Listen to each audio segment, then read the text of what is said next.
सभी को praise the Lord जय मसीह की। बहुत अद्भुत संदेश दिया है, अद्भुत प्रकाशन दिया है खुदा के। मैं खुदा का धन्यवाद करता हूँ खुदा के अनुग्रह से। और परमेश्वर मुझे आत्मा में एकदम एक वचन ले गया। और जैसा हमने टाइटल में देखा होगा कि यीशु मसीह को गाली दी गई, और हर ईसाई इस वीडियो को देखे।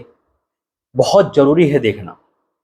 वचन से बाहर नहीं जाऊंगा, जो बोला गया है वो आपको दिखाया जाएगा, सुनाया जाएगा, यानी कि उसमें पढ़ा जाएगा कि वाक्य में यीशु मसीह गाली दी गई या ऐसे लिखा हुआ है। ये सब कुछ बताऊंगा। आइए प्रार्थना करेंगे। धन्यवाद करते हैं पिता परमेश्वर। प्रभु जी, आप इस प्रकाशन से बहुतों का आज उद्धार करोगे। इस प्रकाशन से बहुतों के जीवन में नई दिशा दोगे। इस प्रकाशन से आप बहुतों को बचाओगे। मैं आपका धन्यवाद करता हूँ पिता। मैं आपका धन्यवाद करता हूँ आज के प्रकाशन के लिए, यीशु मसीह के नाम से मांगते हैं, आमीन। आज का प्रकाशन, आज का जो ये संदेश है, ये हमारे जीवन में बहुत कुछ नया कर देगा। आज हमें कितना गुस्सा आता है देखा जाएगा। आज हम कितनी गाली बकती भी देखा जाएगा। आज बहुत कुछ है बोलने के लिए, बहुत कुछ है समझाने के लिए, बहुत कुछ है सीखने के लिए। जैसे लिखा हुआ है मेरे अजीजों, यीशु मसीह को गाली दी गई।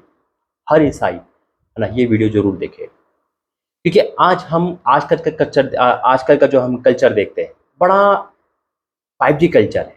एक तरह से पाप में दुनिया में जा रही है, बहुत एडवांस हो चुका है। अगर हम लॉकडाउन से पहले की दुनिया देखो और आज की दुनिया में जमीन आसमान का फर्क आ गया इन 4 सालों में। 4 साल में अब गाली गलौज एक नॉर्मल हो गया। लड़कियां गाली बकती है ना, बहुत इजी हो गया। वीडियो में गाली दी जाती है। यूट्यूब पर एक कॉमन चीज हो गई कि अपनी वीडियो में आप गाली बक सकते हो, अपनी वीडियो में आप दिखा सकते हो। और आज का इंस्टाग्राम सब कुछ आप देख सकते हो, अन तन सन सब कुछ दिखा सकते हैं, बोल सकते हैं, ओपनली बात कर सकते हैं। यहाँ तक कि अगर किसी को हम गाली दे तो वो गाली रखेगा। और अगर हम मसीह में हैं तो हमारा कल्चर क्या होना चाहिए, हमारा स्वभाव क्या होना चाहिए? क्या हम भी आज के जमाने में ही उस हिसाब से चले, या हमें इससे हटकर होना चाहिए? यीशु मसीह को गाली दी गई। सुनो, यीशु मसीह को गाली दी गई। पूरे बाइबल में कहाँ लिखा है ये? क्या सच में यीशु मसीह को गाली दी गई? लिखा है कहीं? ये मैं ऐसे ही बोल रहा हूँ।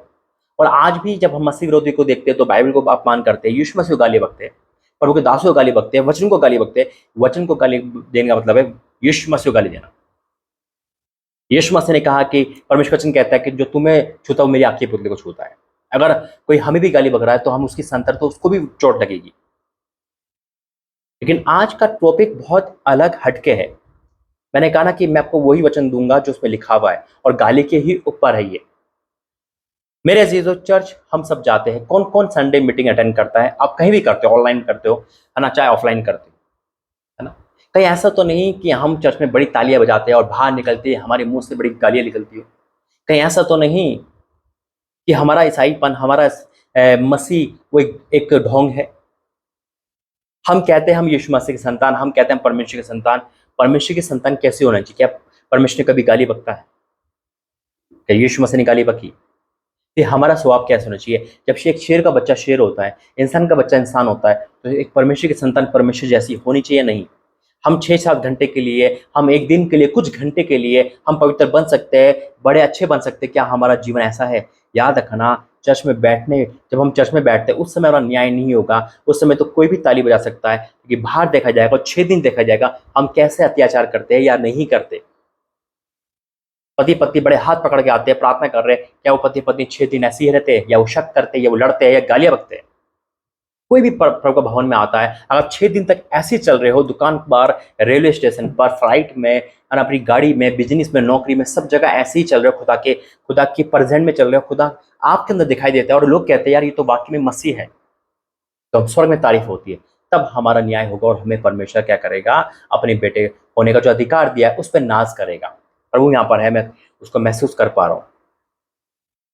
लेकिन अगर हम ये सोच रहे हैं कि चर्च में हम दूध बन गए और बाहर यमदूत है, चर्च में बड़ी तालियां है और बाहर उतनी ही गालियां है, थोड़ा सा ठक्कर टोक लग जाए, थोड़ा सा कोई हमारे छू दे, या थोड़ा सा हमें कोई देख ले क्रोध में, या हम नफरत में भरे हुए, या हम अपने माँ बाप को नीचा करते हैं, हमारे बड़े बुजुर्ग को नीचा करते हैं, ऐसी कहीं कमियां हैं। हम प्रचार बड़ा अच्छा कर सकते हैं, हम दिखावा बड़ा अच्छा कर सकते हैं। वचन कहता है दिखाने वाली प्रार्थना ना करो। हम बड़ा अच्छा स्वभाव कर सकते हैं, है ना, हम चर्च में एक आइडल बन सकते हैं, लेकिन क्या हम सच में अपने माँ बाप के लिए आइडल है? अपनी पत्नी, अपने पति, अपने भाई बहन के लिए आइडल है?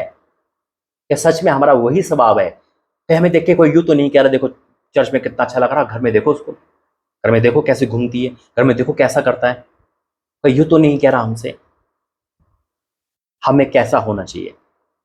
और जब यीशु मसीह को गाली दी गई तो क्या यीशु मसीह ने उसका कैसा जवाब दिया? आइए वचन में जाके प्रार्थना करेंगे। धन्यवाद करते हैं पिता, आज का वचन सबके जीवन में कार्य करेगा, मैं विश्वास करता हूँ। यीशु मसीह के नाम से मांगते हैं, आमीन। वचन है पहला पतरस दूसरा अध्याय और उसका 23।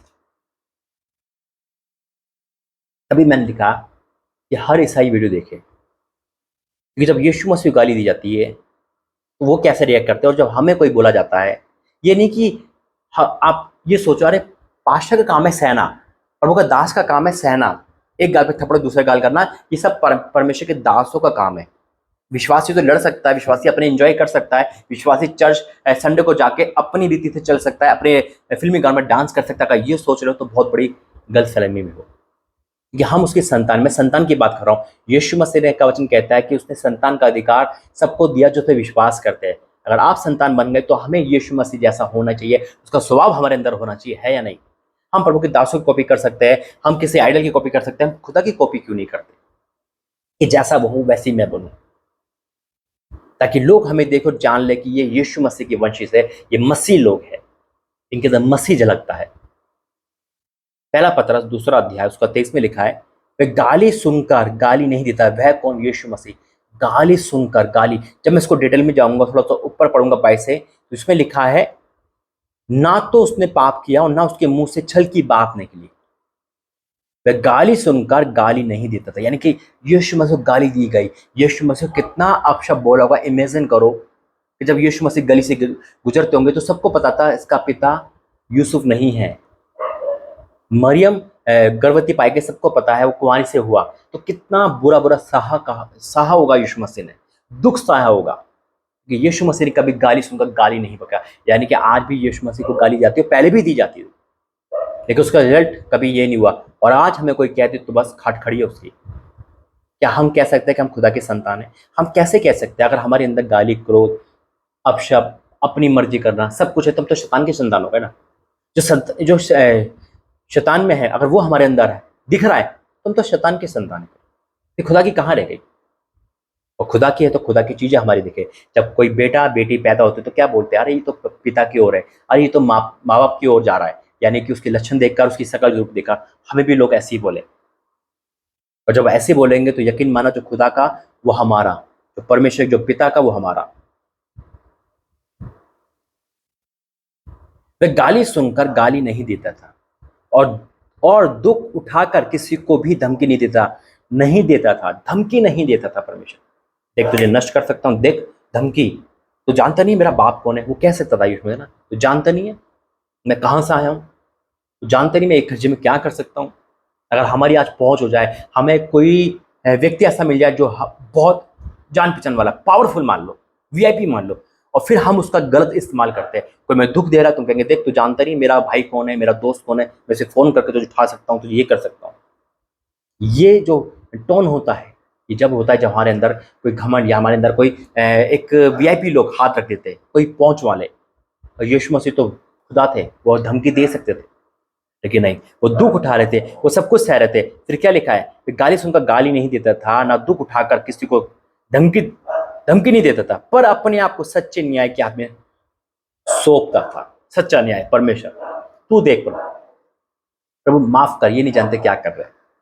आज हम भी अपने उन दुश्मनों को जो गाली बकते हैं, जो हमें अत्याचार करते हैं, जावटोना करते हैं, हम सच्चे न्याय पे सौंपते हैं। सौंप दो अपने न्याय, अपने उन दुश्मनों को जो आपको टॉर्चर करते हैं, सौंप दो सब कुछ। यकीन मानना खुदा न्यायाधीश है, वो न्याय ऐसा करेगा कि जो लोग आपके विरोध हैं, एक दिन वही आपसे प्रार्थना कराएंगे यीशु मसीह के नाम में।